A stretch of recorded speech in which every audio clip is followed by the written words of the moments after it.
I was raised to believe family comes first. As a successful business owner at 36, I have always supported my struggling relatives without question. That is why I felt like I had been punched in the stomach when my cousin Marcus raised his glass at our Father's Day dinner and smirked. "We drained your account, Julio, call it a group gift." Then my brother Diego laughed, adding, "You always say, family comes first, so we came first." I smiled, calmly excused myself, and made decisions that would change everything. Before I tell you how I handled this family betrayal and what happened when that doorbell rang, drop a comment telling me where you are watching from, and subscribe if you have ever had to set boundaries with entitled family members. My parents came to America with nothing but determination and dreams of a better life for their children.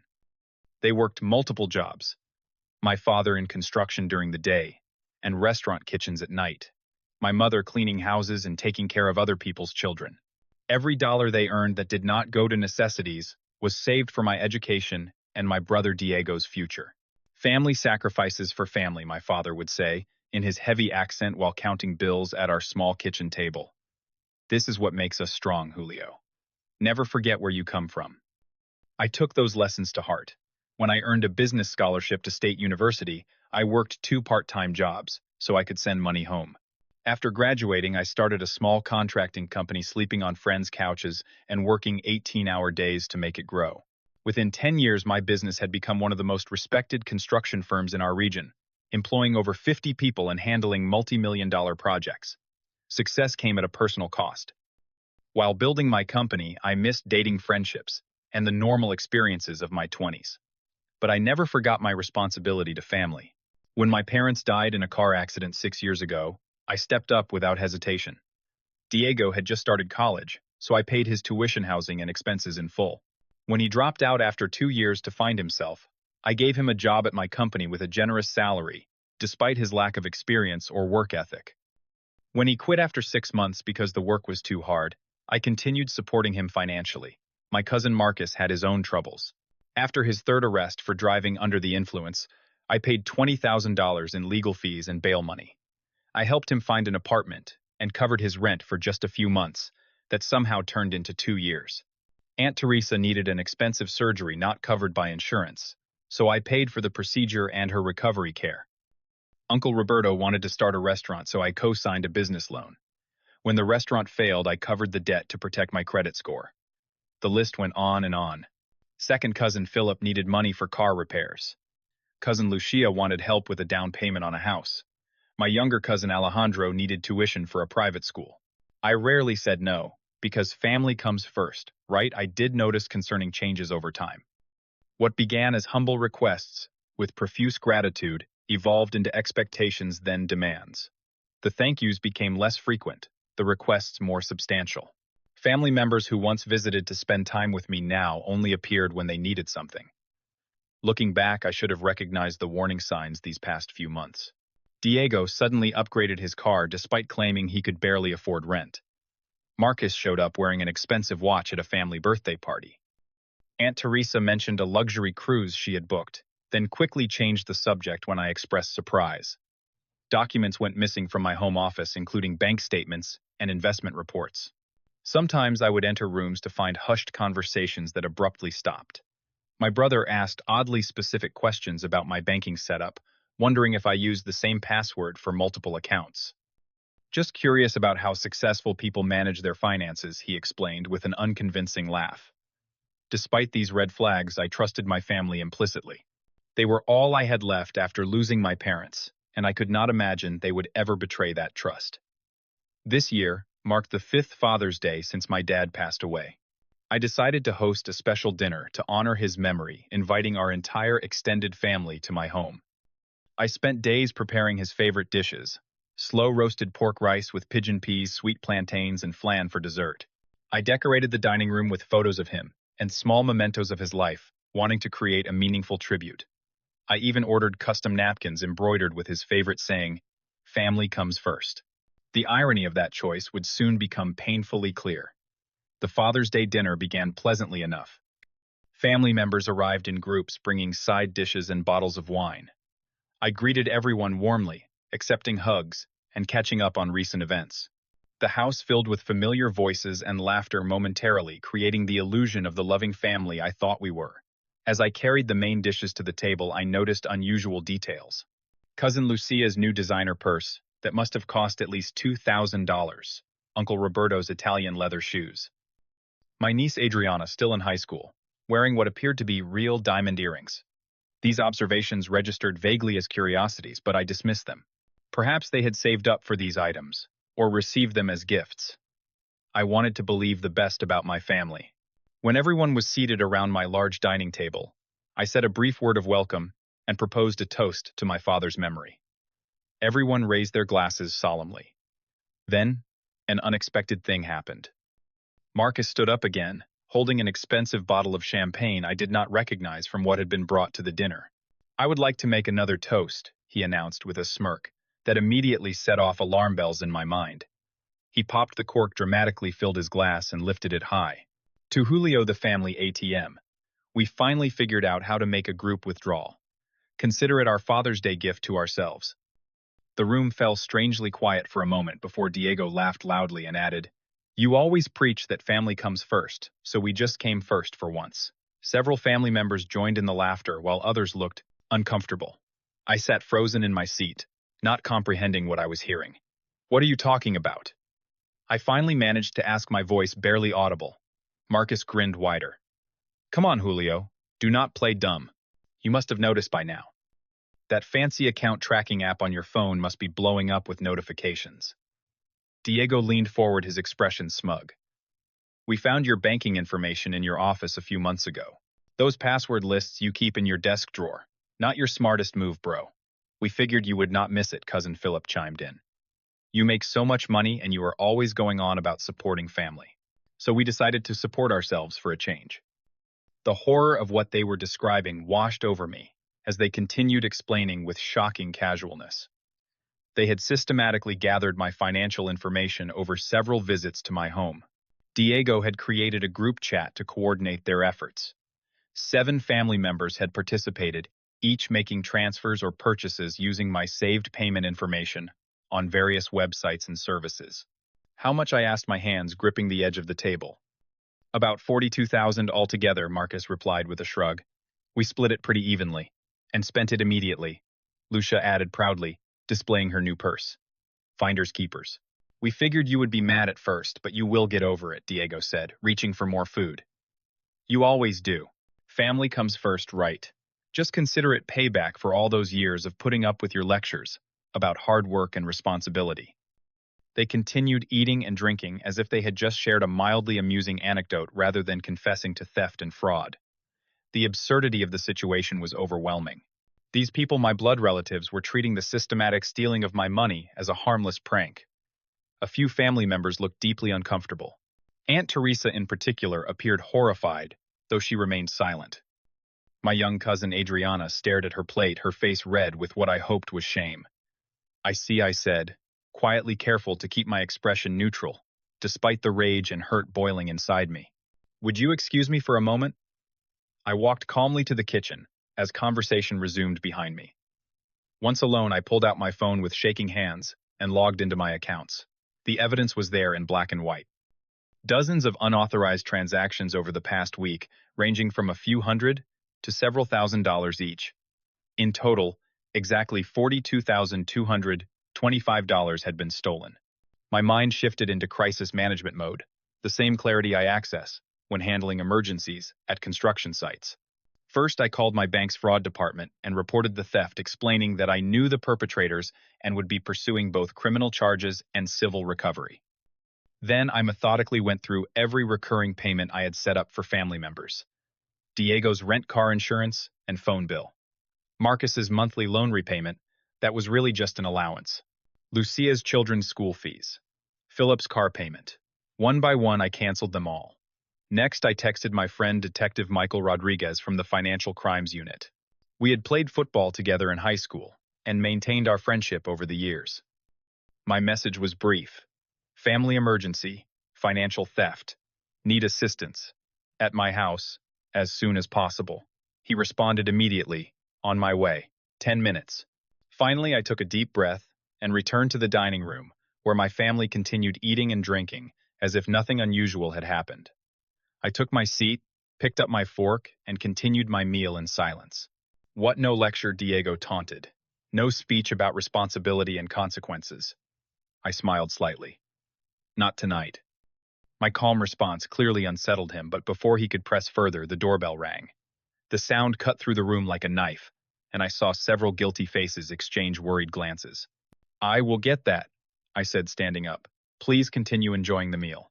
When I opened the front door, Detective Rodriguez stood there in his department polo shirt and slacks, having clearly come directly from a family event of his own. Julio, what is going on? He asked quietly. Identity theft, unauthorized bank access, and fraud, I replied in the same low tone. Committed by my own family members who just confessed to everything at the dinner table. Michael nodded grimly. Lead the way.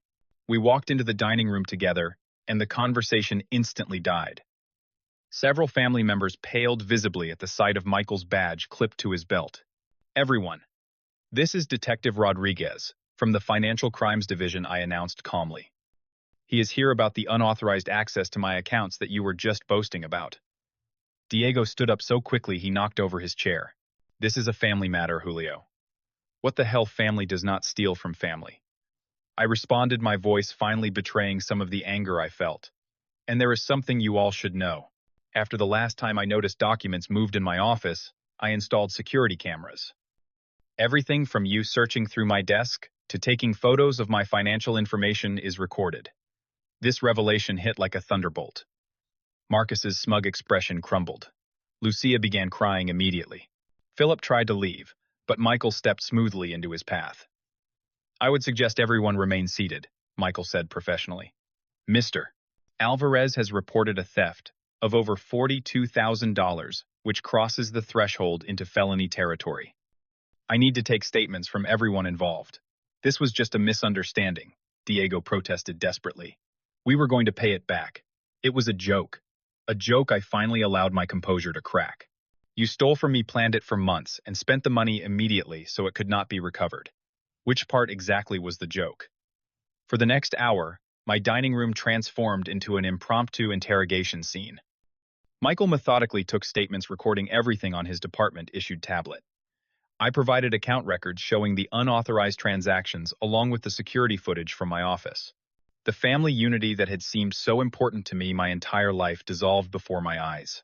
Those who had participated in the theft turned on each other immediately, each claiming they took less than the others or were pressured into participating. I only took 3,000, Philip insisted. Marcus was the ringleader. He took twice that Diego said you would not even notice, Lucia sobbed. He said you owed us for all the times you made us feel small with your success. Throughout this, Aunt Teresa sat silently weeping. When the initial chaos subsided, she approached me. Julio, I had no idea they were planning this, she said, her voice breaking. Your father would be ashamed of what they have done. I am so sorry. Her words cut through me. My father, who had worked his fingers to the bone to provide for his family, who had instilled in me the value of hard work and family loyalty. What would he think of this betrayal? When everyone had given their statements, I addressed the room. My voice was steady now, all traces of shock replaced by resolve. Here is what happens next, I said. You have 24 hours to return every penny. For the money that has already been spent, you will sign legally binding repayment plans with my lawyer tomorrow. If you comply fully, I will not press criminal charges. I paused, looking at each guilty face in turn. If you do not comply, Detective Rodriguez will proceed with arrests for felony theft and fraud. Additionally, you will be completely cut off from my life. No more support, no more family connection, no more chances. The choice is yours. You cannot be serious, Diego protested. After everything we have been through together, you would send your own brother to jail over money. This is not about money, I replied. This is about trust and respect. You plotted against me, stole from me, and then laughed about it to my face in my home, at a dinner honoring our father's memory. What kind of brother does that? Diego's face twisted with resentment. The kind who lived in your shadow his entire life. The kind who was always compared to perfect Julio, who does everything right. You have no idea what that feels like. So this was revenge. I asked, genuinely surprised. Call it whatever you want, he spat back. You had it coming with your constant judgment and lectures about hard work. Not everyone wants your version of success, Marcus stood up angrily. This is ridiculous. I am not signing anything. Good luck proving anything, Julio. We will see who the family stands behind when this is over. He stormed out, followed by Philip and two others. Diego lingered, his expression conflicted. This ends today, I told him quietly. One way or another. He stared at me for a long moment before following the others out the door. Aunt Teresa, Adriana, and a few others who had not participated in the theft remained looking lost and uncomfortable. As Michael continued processing paperwork, I retreated to my study, emotionally exhausted, but oddly relieved. Something had broken tonight, but perhaps something stronger would eventually take its place. The week following Father's Day was the most difficult of my life. True to my word, I followed through on every consequence I had outlined. My lawyer drafted repayment agreements that included interest and penalties. 4 family members, including Lucia and Adriana's father, signed the documents and returned what they could of the stolen money. The others, including Diego and Marcus, refused. Detective Rodriguez filed formal charges against them. The arrests were not pleasant. The family text threads were explosive, and the pain of cutting ties with my only brother was almost unbearable. But beneath the pain was a strange sense of liberation. For the first time in my adult life, I was prioritizing my own well-being over enabling destructive behavior. I established a formal family trust with clear guidelines for legitimate assistance. Education expenses, medical emergencies, and small business loans would be considered, but only under documented circumstances with proper oversight. No more blank checks, literally or figuratively. Aunt Teresa became my strongest ally during this difficult transition. She helped me communicate with the family members who wanted to maintain healthy relationships with me. She also shared insights I had never known about family dynamics that had been hidden from me. Your father always worried that he favored you too much, she told me over coffee one afternoon. He saw your drive and intelligence early on and invested heavily in your future. Diego resented that from childhood, but your parents never addressed it directly. That resentment grew over the years into something toxic. This context did not excuse Diego's actions, but it helped me understand them. When he called from the court-mandated financial counseling program 3 months after his arrest, I agreed to meet with him. Our conversation was difficult but necessary. For the first time, we spoke honestly about our childhood, our parents, and the unhealthy patterns we had both perpetuated. He admitted to organizing the theft partly out of lingering resentment and partly out of genuine financial desperation after accumulating gambling debts. I am not asking for forgiveness, he said, looking more humbled than I had ever seen him. I just want you to know that I regret what I did. The counseling program has forced me to face some ugly truths about myself. I did not immediately welcome him back into my life, but I did agree to cautious, structured contact under clear boundaries. Trust would take years to rebuild, if it ever could be. 6 months after the Father's Day disaster, I hosted a smaller dinner for the family members who had respected my boundaries. We celebrated not just my father's memory, but the healthier relationships we were building. Aunt Teresa brought her famous flan. Adriana, who had returned her stolen portion and written me a heartfelt apology, helped me cook. Even my cousin Gabriel, who lived across the country and had not been involved in the theft, flew in to show support.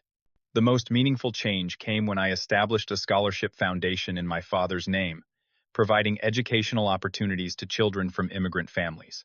Instead of enabling entitlement, I redirected my resources toward my father's true values: hard work, education, and creating genuine opportunity. 1 year after that fateful Father's Day, I can honestly say that while I have fewer family relationships, the ones that remain are stronger and healthier. Some relatives have become more self-sufficient out of necessity. Others have shown remarkable growth once the enabling stopped.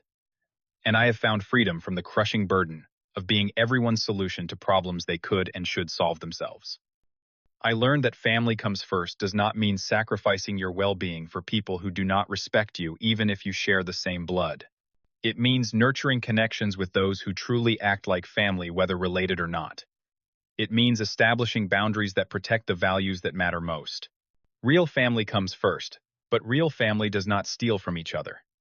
Real family lifts each other up through respect, not entitlement. Sometimes the hardest lessons come from those closest to us, but those lessons often lead to the most profound growth. Have you ever had to make tough decisions about toxic family relationships? Share your experience in the comments below. If my story resonated with you, please hit that subscribe button and like this video so others facing similar challenges can find it. And consider sharing with someone who might need permission to set healthy boundaries with family members. Thank you for listening to my story. And remember, supporting someone and enabling them are two very different things. True family values include respect, honesty, and mutual support, not just unconditional giving.